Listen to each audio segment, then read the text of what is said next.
என்ன இந்த வாரம் எப்படி நிலவரம் இருந்துச்சு? ஏமா காயே வேண்டாம்னு சொன்ன. வெண்டைக்காய் வீட்டில் இருக்குது, பாகக்காய் இருக்குது, முருங்கைக்காய் இருக்குது. நான் வேண்டான்னு சொல்கிற அன்னைக்கு இவ்வளோ காய் வாங்கிட்டு வந்து வச்சிருக்கிற நீ. அது என்னமா சரி காய்கறிகளே நீ சொல்லி விட்டுமே எனக்கு புத்தியே மாறி போச்சு. அங்கே போய் இத்தனையும் வாங்கிட்டு நீ சந்தைக்கே போக வேண்டாம். இன்னைக்கு உருப்படியாவே வாங்கிட்டு வர மாட்டேங்கிற. இல்லாத அன்னைக்கு எதுவுமே வாங்கிட்டு வரதில்ல.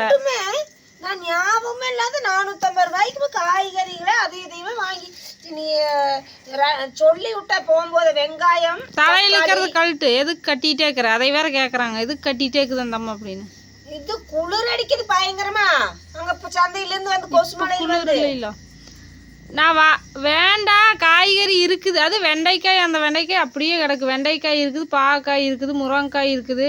வேண்டாம் வேண்டான்னு சொல்கிற. இத்தனை வாங்கிட்டு வந்து வச்சுருக்கிறதெல்லாம் வேஸ்ட்டாக தான் ஆகுது. அதுன்னு பீக்கங்காய் ஒன்று உளுந்தது கூட தெரியல. 3 பீக்கங்காய் வாங்கினோம்.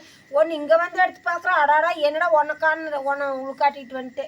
காசு இல்லாத சமயத்தில் இத்தனை செலவு பண்ணிட்டு வரவாரு. இதை அடுத்தவங்க வாங்கியிருந்தாங்கன்னு சொல்லியிருப்பேன். இத்தனையும் வாங்கிட்டு வந்து தள்ளிக்கிறீங்க அப்படின்னு. ஆப்பிள் வாங்கின 90 ரூபாய்க்கு. சரி குழந்தை அங்கே வாருங்க மேராக்காய் வேறு எத்தனைன்னு.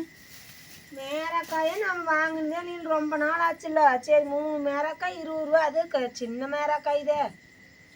நீ அதை ஆட்டுன்னு சொல்லிட்டு இருப்ப. அப்புறம் பீட்ரூட் வேணால் நான் வாங்கிட்டு வர சொன்னேன். உருளைக்கிழங்கு நான் வாங்கிட்டு வர சொன்னேன். வெங்காயம் தக்காளி வாங்கிட்டு வர சொன்னேன். நீ எக்ஸ்ட்ரா கேரட் பீன்ஸு வேண்டவே வேண்டான்னு சொல்லுவேன். இந்த 2-3 மாசமா வாங்கலிங்க ஃப்ரெண்ட்ஸ். பச்சை மிளகாய் இவங்க அப்பாவும் சரி எங்கள் அம்மாவும் சரி வேண்டாம் வேண்டாம்னு சொல்லி வாங்கவே நிற்கன்னு சொல்லாமையே வாங்கிட்டு வந்துட்டேன். ஆமாம் தம்பிக்கு அப்புறம் உடம்புக்கு ஒத்துக்காதுன்னு வாங்கல. சரி நீ தான் காய்க்கெல்லாம் இதுதான் போடணும்னு சொல்லிட்டு நீ ஒன்றும் வாங்கிட்டு வந்தேன். பச்சை மிளகாய் சேர்த்திக்காம இருக்கிறது நல்லது தான். என்னென்ன தக்காளி என்ன ரேட்டு? தக்காளி 25 ரூபா. ஸ்நாக்ஸ் வருங்க அப்படின்னு அங்கே வருங்க லைனாக வருது. முறுக்கு பொரி போண்டா பாருங்க பஜ்ஜி, கொத்தமல்லி இலை இது வேணா சொன்னேன். அப்புறம் தக்காளி எங்க 25 ரூபா 1.5 கிலோ வாங்கினேன். பரவாயில்ல. இதுவே நல்லா ரெட் கலர் சூப்பராக இருக்க மாட்டேங்குது. வெங்காயம் தான் பெரிய வெங்காயம் ஸ்கூலுக்கு வாங்கினேன். ரொம்ப ரேட்டு 60 ரூபா கிலோ. சின்ன வெங்காயம் 1.5 கிலோ 50. எல்லா கடையிலையுமே 1.5 கிலோ. பரவாயில்லையே. எல்லா கடையிலையுமே 1.5 கிலோ 50. பெரியமா 1 கிலோ 50ன்னு வெள்ளிக்கிழமை வாங்கினேன்னு சொல்லிச்சு. அங்கே வை வாப்பா கம்மனு. 1.5 கிலோ 50 எல்லா கடையிலையுமே அப்படியே தான் 1.5 கிலோ 50. வெள்ளிக்கிழமை பெரியமா அங்கே மார்க்கெட்டில் வாங்கினேன் அப்படின்ச்சு. அப்புறம் பீட்ரூட்டு 20 ரூபா. ஊட்டி பீட்ரூட். ஆமாம் இளவரசு அன்னைக்கே என்ன சொல்லிச்சு? சும்மா ஊட்டி பீட்ரூட்னு சொல்லாத. எல்லா பீட்ரூட்டும் ஒன்று தான். அப்படி அதையவே நீ அவனை பிடிச்சிக்கிற. நீ ஏன் ஒரு பேரை வச்சு எல்லாமே ஊட்டியிலேருந்து தான் வருது. அது இன்னுமா அப்புறம் அவங்க அப்படி சொல்கிறாங்களே பீட்ரூட். அப்புறம் உருளைக்கிழங்கு வேணா நல்லா ஃப்ரெஷ்ஷாக இருக்க மாட்டேங்குது. பெருசாக இருக்குதுப்பா. சிப்ஸ் கம்மனு சிப்ஸ் போடலாமா? இந்த ஆயா அன்னைக்கே நான் வாங்கிட்டு போனதுக்கு நல்லா இருக்குதுங்க டீச்சர். 1 கிலோ வாங்கிட்டு வாங்கச்சு. அந்த பச்சி போடுற கட்டை இருக்குதுல்ல, அதில் சீவி போட்டோம்னா வேணா மெலிசு செம்மையாக வரும். அன்னைக்கு போட்டோம்ல ஒரு டைம் உருளைக்கிழங்கு எப்படி சூப்பராக இருந்துச்சு. மொறுன்னு சூப்பராக இருந்துச்சு. ஆனால் ரொம்ப மெலிசா வந்துச்சுன்னா கையை கிழிக்கிற மாதிரி பயமாக இருக்குது. அதான் ஒரு அளவுக்கு. பாப்பா கம்முன்னு கீழே விழுந்தா வெங்காயம் சதறிடு. சாமி அதை கொட்டிடக்கூடாது. கம்முன்னு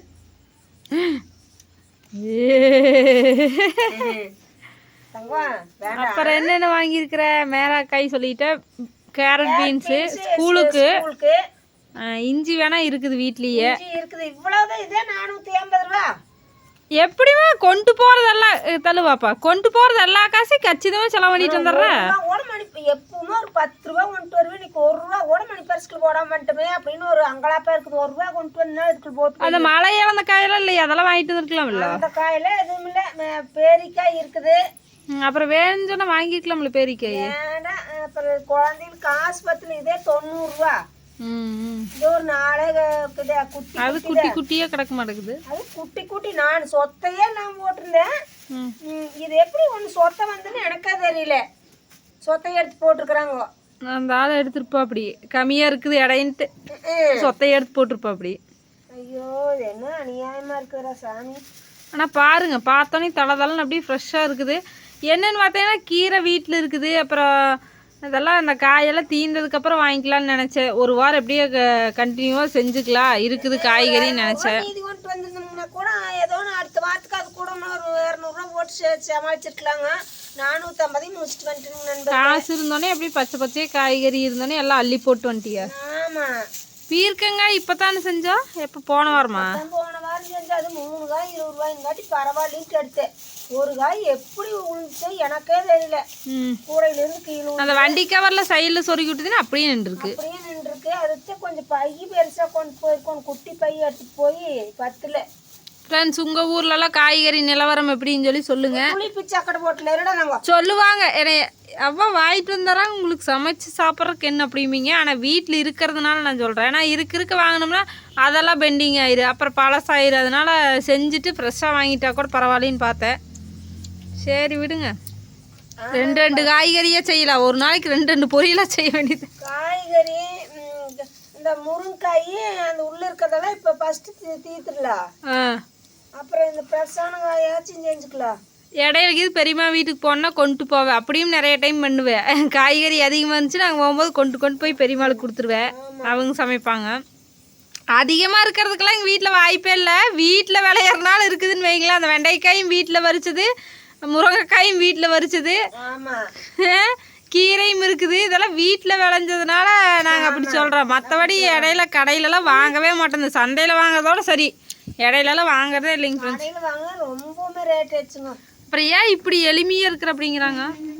ஒரு நாளைக்கு உன்னுடைய சாரியெல்லாம் வீடியோ எடுத்து போடலாம் நண்பர்களே. எனக்கு அது பழக்கமாயிடுச்சு. வேலை ஓய்வு இல்லாமல் இருக்குதுங்க ஃப்ரெண்ட்ஸ். அதனால நான் வந்து ரொம்ப ட்ரெஸ் பண்ணி ஆடம்பரமாக ட்ரெஸ் பண்ணிக்கிறது எனக்கு விருப்பமே இல்லை. எளிமையாக நீட்டாக குளிச்சுக்கோணும், சுத்தமாக துவைச்ச துணி எடுத்து போ.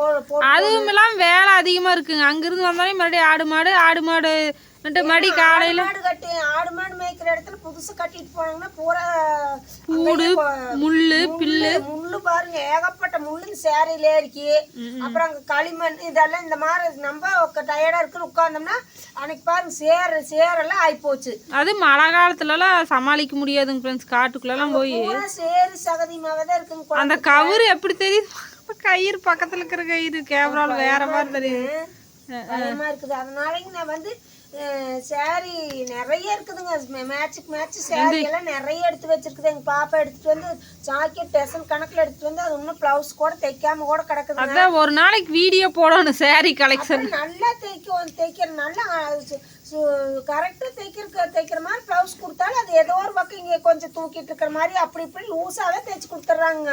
அப்புறம் வந்து எனக்கு வந்து சின்ன வயசுல இருந்து கொஞ்சம் நம்ம டைட்டாக நர்ஸுக்கு போயிட்டு இருக்கும்போது கொஞ்சம் டைட்டாக போட்டுருந்தாங்க. நர்ஸாக போயிட்டு இருக்கிறப்போ அப்புறம் இப்போவெல்லாம் கொஞ்சம் டைட்டாக போட்டு ஒத்து வரது இல்லைங்க வைங்க. அவங்க நம்ம ஒரு அளவு கொடுத்தா அவங்க ஒரு அளவு தைச்சு வச்சிடறாங்க. அளவு கொடுத்துட்றாங்க. ரொம்ப இறுக்கமாக தைச்சிடுறாங்க. 2 சாக்கெட் வேஸ்ட்டாக பண்ணி எழுந்திரிவாப்பா எழுந்திரிங்க. எனக்கு போடுறக்கே பத்தலைங்க. அது வந்து காட்டன் சூப்பராக எடுத்துட்டு வந்து பொண்ணு எங்கள் பொண்ணு அது வந்து வேஸ்ட்டாக போச்சுங்க. எங்கள் அக்காவுக்கு கொடுத்துட்டு அப்புறம் அப்படி ஏதோ ஒரு குளறுபடி பண்ணி விட்றாங்க நண்பர்களே. வேற ஒன்றும் இல்லை. இங்கே வேறு இங்கே பச்சி பாருங்க, சாப்பிட்றத பாருங்க.